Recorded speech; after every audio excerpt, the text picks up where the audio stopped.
जो मैं आइंदा इस लड़की को अपने साथ कहीं भी लेकर जाऊँ। इतना शर्मिंदा करवाया है ये कि मैं बता नहीं सकता। अच्छा, असल में मेरे प्यारे से भाई प्रॉब्लम पता है क्या है, वहाँ जितने भी भूत किसी ने नानी को लिफ्ट ही नहीं कराई, बल्कि मुंह ही नहीं लगाया। सब मुझ पर आशिक हो गए ना, इसलिए तुम्हारी नानी जेलस हो रही है। ओह आई सी ऐसा है। काशवा, मैं तो कहती हूँ इसे यहाँ से चलता कर दो। इसे यहाँ रोककर हमें कौन सा फायदा मिल रहा है, उल्टा नुकसान दे रही है ये। अब उस डॉक्टर पर डोरे डाल रही थी, पता नहीं क्या सोचता होगा वो हमारे बारे में। खबरदार जो मुझ पर इल्जाम लगाया आपने तो। भाई मुझे लगा कोई भूत होगा, वो भूत ही से हम निकला। मेरा क्या कसूर है इसमें? वैसे वो घर तो वाकई में पूरा शराब था। मुझे बारह सिंह की खाल लगी थी ना दीवार पे, मैंने उसकी पूंछ चलते हुए देखी थी। है वाकई? यार तुमने मुझे क्यों नहीं बताया? नहीं वो मेरा ख्याल है, शायद ऐसा हुआ। शर्म तो नहीं आती तुम्हें? क्यों भाई, दो मेरी थोड़ी, वो 12 सिंह की हिल रही थी। कौन सा 12 सिंगा? कैसी दूं? ताने देती है या बोलती है, मैंने तो इतना नोटिस ही नहीं किया क्या बोल रही है। वैसे एक बात है, जब से मैं आई हूँ ना, बेचारी शुक्र का कलमा पढ़ रही हूँ। तुम्हें पता है मैंने बड़ा तंग किया उनको, इतना चीखती थी, इतना चिल्लाती थी कि उनके अपने कान ही फट गए होंगे। पता क्या बोलती थी? अर्शी तुम्हारा बाप आने वाला है, खाना नहीं बनाया अभी तक। अर्शी मेरी माँ भूख के मारे मर रही है, खिचड़ी बना दो।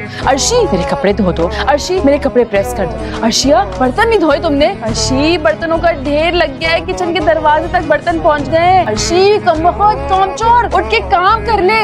लेकिन मजाल अर्शिया मैडम के कान पर जू भी नहीं रही।